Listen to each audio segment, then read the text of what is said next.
Paul Robeson and Joe Hill, the first of the music chosen by my guest tonight. And Workers' Party President Seán Garland joins us in just a moment. And you're tuned to Downtown. Seán, you were imprisoned in Mountjoy Jail on a number of occasions, and you spent 3 years from 1959 to 62 in the Crumlin Road Jail in Belfast. How did you end up there? When I had been released from the Curragh camp in 1959, then I more or less became active once again with the IRA, because a campaign, as it was called, was continuing, and even though it was very, very sporadic and very, very limited. But there was this kind of feeling that it was necessary to keep going. So I was sent to Belfast. So I went to Belfast via Britain, into Holyhead and up to Scotland, across to Northern Ireland to Belfast. Because Belfast had no kind of activity over all the time, and it was felt if we could generate some activity there, it would be helpful. I'll revive some things in many ways. But there was little or no organisation in Belfast.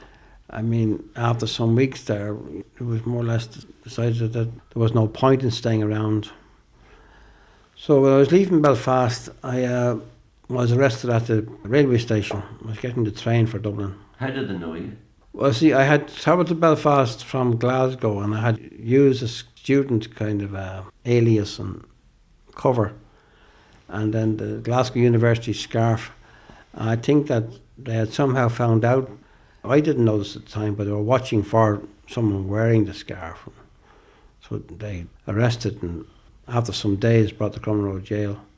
And they knew who you were, all right? They knew that, and then they were able then to trace back to the British Army then, the connection. So I got 4 years in Crumlin Road Courthouse, and then I was in the jail then. Did they take you down the tunnel? Did, yes, yeah. I was on remand for a number of months. It's like everything else, you get accustomed to it after a while, it can settle into a routine. Yeah. What were the conditions like in Crumlin Road Jail? Well, for someone who'd been in Mountjoy Jail, they were quite good compared to Mountjoy Jail. The food was far better. I mean, I remember that, like, when I went into the jail, I was on remand, and then I was eating the food I was given because I thought it was okay. But then when I was sentenced and was in A-Wing, as they called it, I discovered that the IRA prisoners in A-Wing were on strike. They wouldn't eat the stew because they felt that this wasn't good enough. But the OC of the prison, Tom Mitchell, he was trying to keep things together and do what he could. But he had gone to the governor. He had talked about the conditions of the food and the quality. And this man, Thompson, was the governor, a very small man, bitter little man. And he said to Tom Mitchell, well, he says, Mr. Mitchell, none of the other prisoners are complaining about this food. It's only your crowd are complaining about it. Tom Mitchell says, well, that may be.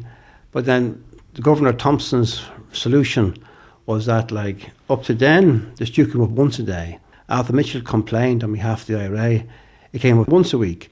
After his complaint, it came up twice a week. You're missing your dinner twice a week instead of once a week.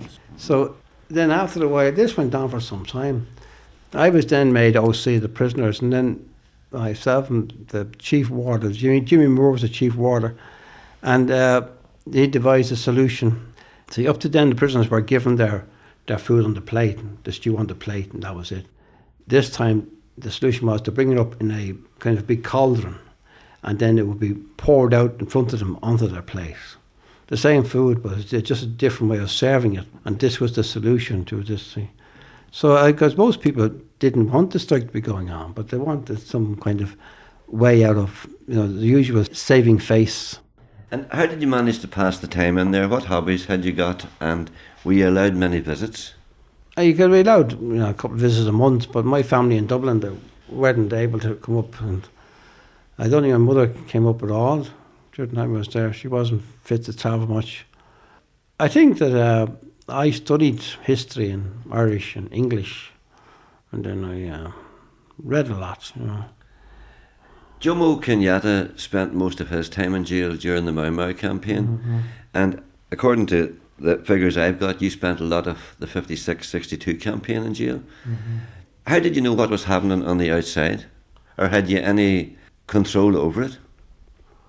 Well, we were in communication with the outside, the IRA headquarters outside, because we were able to have, secret communication. They used things as comms from long cache. What did you use? You would be able to pass notes to visitors or in a code, or sometimes we had this invisible ink which we used and sent out through letters. Did nobody ever complain that they couldn't read it? No, I never. We were able to secure, to bring into the jail, or people would send into us different parts of equipment, like pliers and cutters and whatnot.